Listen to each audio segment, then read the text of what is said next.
The Nibbles children have just finished their morning tea when Wally tells them that today is the day they get to choose their festival trees. That's right, trees, not tree, for the mice of Mossy Glen decorate 2 trees to celebrate the festival of seeds. Yippee, yippee, yay, shout the mice. Bubbles runs to fetch the rope, while Beans gets told off for lying on the bench instead of sitting properly like the other little mice. First, the boys need to find an old dead branch, which will be used to represent the trees and the plants that died during the great drought. The mice will hang shiny decorations on the dead branches, and a huge golden sun will take center place right at the top of the tree as a reminder of how the sun beat down on the land and the rains stayed away. Dwarf, Beans, Bubbles and Jelly have no difficulty finding an old dead tree in the forest. They tie the rope around the tree's trunk and form a line. They tug and pull at the rope until it's taut and the tree starts to move. Pull, pull, they call together. They huff and they puff until they reach the house, and then they get to enjoy a glass of lemon cordial. While Molly decorates the first tree, the children and Wally set off to choose the second. This is the tree that represents the kindness shown by the swallow Queen Eglay when she and her subjects saved the mice from starving all those years ago.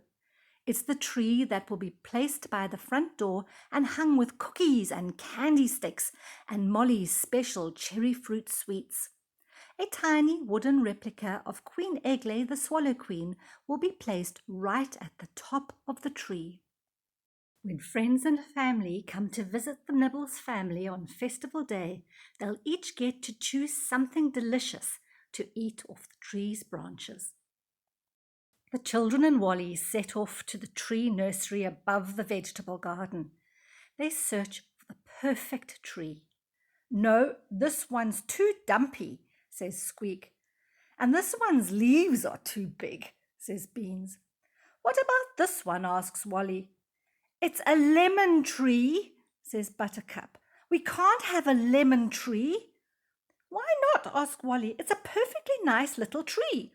Because it's got lemons hanging on it, and there won't be room for the cookies, replies Buttercup. The mice mull around for a long time, moving from tree to tree. None of these trees are right, says Squeak. I have one tree left to show you, says Wally. It's in the vegetable garden. Oh, Daddy, it's perfect. You knew all along that this was the tree for us. You've just been teasing us, said Buttercup. Oh, well, if this is the tree, we'd best load it into the wheelbarrow and get it down to the house, laughs Wally. The children rush to tell Molly that they found the perfect tree. When they see the old branch, they dance with glee. Oh, Mummy, it's beautiful, they all cry out. There remains one job left to do, for every year on tree choosing day, each member of the Nibbles family plants a tree seed in a tiny pot. They nurture the seeds until they're big enough to plant out in nature. It's their way of giving back to the environment. Everyone is making good progress until Bubbles and Beans decide it would be fun to have a mud fight, and they start pelting one another with mud pies. What a mess! No one escapes. They even tip a pot of soil over Buttercup's head. Wally is furious with those 2 naughty little mice, and he gives them a good telling off and warns them that if they don't behave, the swallows will fill their sacks with pebbles instead of gifts this festival.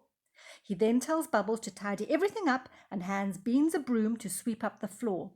And when he's satisfied that his potting shed is spick and span, he gives them each a bucket of soapy water. Now clean yourselves thoroughly before you set paw in the old mill.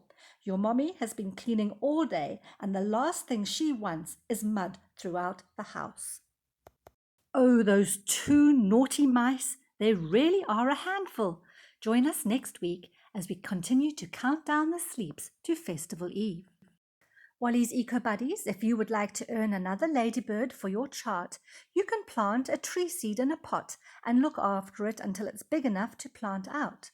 Try to find a tree that is indigenous to the area in which you live.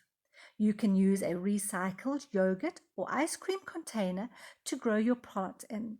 A grown-up can help you make drainage holes in the bottom of the tub so that the seed won't drown. Happy gardening! And if you'd like to find out more about Dawn Booth books and the Kloof Conservancy, you can follow the links provided.